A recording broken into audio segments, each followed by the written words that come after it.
through today in scrimmage, Deshaun? I think we did pretty well. Of course, some things that we got to fix. The bright side of it was one of the things going into fall camp, we wanted to emphasize with turnovers, and we had 3 turnovers today. So that was pretty good. I think we stopped the run pretty well. But like I say, it's a lot of things that we can correct and get better on. We heard Javon had one of the interceptions. Do you remember who the other two? Broussard had an interception, and Trayvon Leonard. All those 3 guys had interceptions. Who did they pick off? Can't remember who was that quarterback. Was it good to just see the secondary doing that in the scrimmage? They talk a lot about wanting to get them turnovers again. Yeah, it's good for me, seeing it as a Mike linebacker, good for those guys, confidence, and for other guys to see it, as well, because the question, quote unquote, for our defense is the back end. I don't think it's really going to be a problem for the day. We saw that they're able to make plays, and they came up and made some big tackles in the box. So, I think it's a good confidence booster for those guys to see that they're able to actually make those plays. Can you really believe that that's a question, Deshaun? I mean, I understand losing Carlton and Stephen Mathers, but at the same time, Javar is there's enough analysis out there that shows how dominant he was, and Jamel and how dominant he was.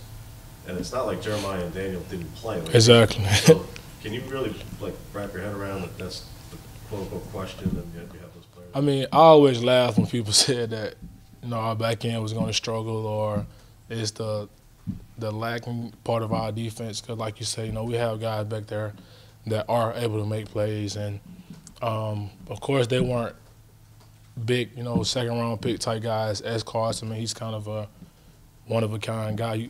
You can almost possibly say.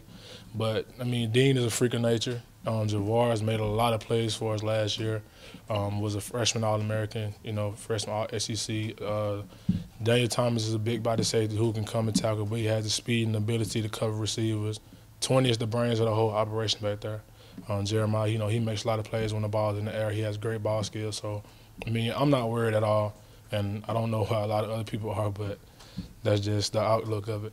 How much for him, for Jeremiah specifically, with the communication and all that, like you said, and Kevin's talked about this stuff, how much do you think that it helped him being at the nickel in particular and being that much closer to the calls and having to know that? I think he plays a lot in it, by him just knowing the defense, him, like you say, being in that nickel, being in that box, knowing where a lot of people have to fit, being on the back end, knowing where he can step in and make a lot of plays when runs are to, spit out or whatever. And, our nickel and safety are kind of mirror positions because we do a lot of bouncing in the secondary, and sometimes our safety have to come down and play nickel.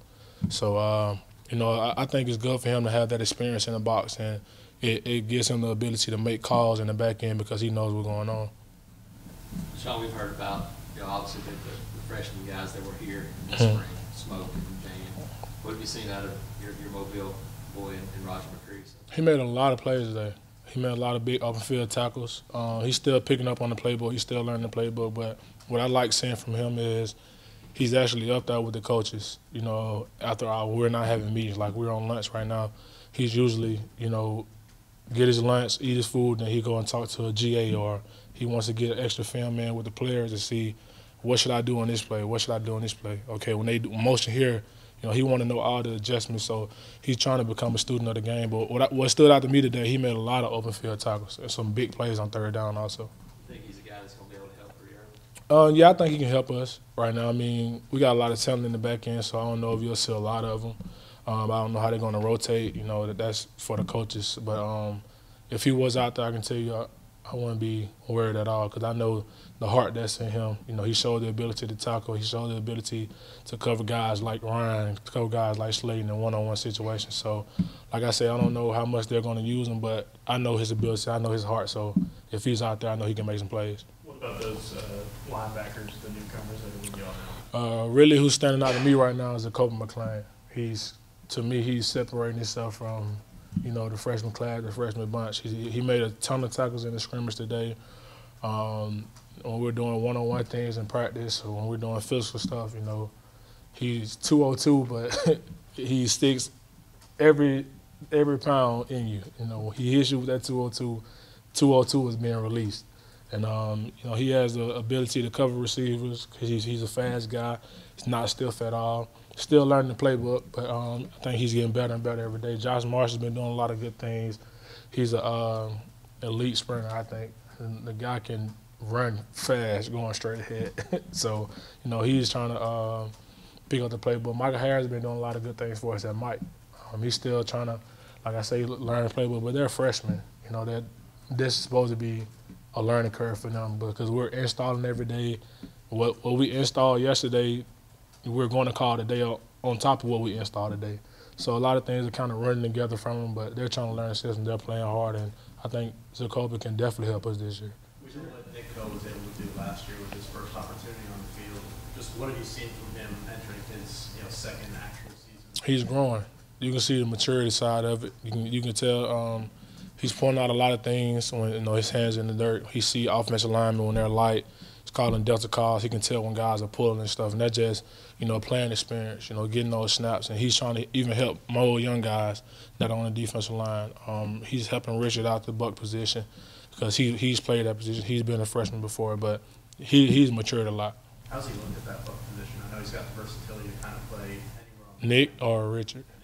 Oh, he's looked pretty good. He's looked really good. I think, me personally, I think he's better with his hand in the dirt. But he's not an average guy when he stands up either. He can do anything that Coach G asks him or Coach Steele, whoever asks him to do. He has that much ability, but I think he's getting better.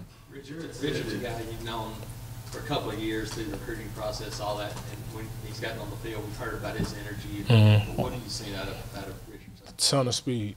He has the ability to make plays on the left hash to the field, like sideline to sideline. When the ball is gone, 27 is gone, and he doesn't slow down at all. That's what really stands out, and that's what catches the coach's attention. He has a huge motor, and that's how we want to play defense. Relentless effort. So that's what's getting him on the field right now. Jared talked about being anxious to get in the scrimmage. Mm-hmm.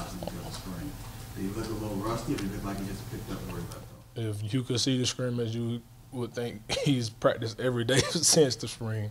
I mean, they made some big throws downfield, particularly back shoulder. I mean, he was very accurate today. He looked good in the pocket. I think we probably would have sacked him a couple times, but the coaches, they're letting them get some downfield throws, and when they were able to get the ball off, they were able to complete it. And so I tip my hat to those guys. They made plays on defense. We got to do better. But that back shoulder throw in college football or any league, any level of football is a hard throw to defend if it's placed perfect, and Jared can throw it perfectly. Were those veterans catching those back shoulder plays, or were some younger guys? Both. Darius Slayton's been doing a good job all account, separating himself from DBs and catching one-on-one balls, jump balls, back shoulder balls. I know Jackson, he caught like 2 or 3. Seth caught like 2 or 3. Those two have really been standing out to me on the offensive side of the ball. I think that entire receiver class, I don't think they miss on talent on no one in that entire, freshman class. I think a lot of them can step in and play, especially those 2 guys I just named. Jared said that he feels like that this is an offense that could cause some problems for opposing defenses more so than maybe even last year. It's a ton of weapons, man. It's a ton of weapons. Like I just said, of course, you got guys like Ryan, guys like Slayton. Nate Craig's been having a great camp. The freshmen have been stepping up and making plays. But we told them when they first got here, when we had the players on them, we need freshman receivers to step up because we lost Will. We lost, Eli. They made a lot of plays for us.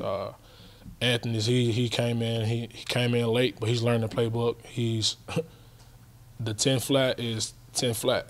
Like he can run. It's not a joke.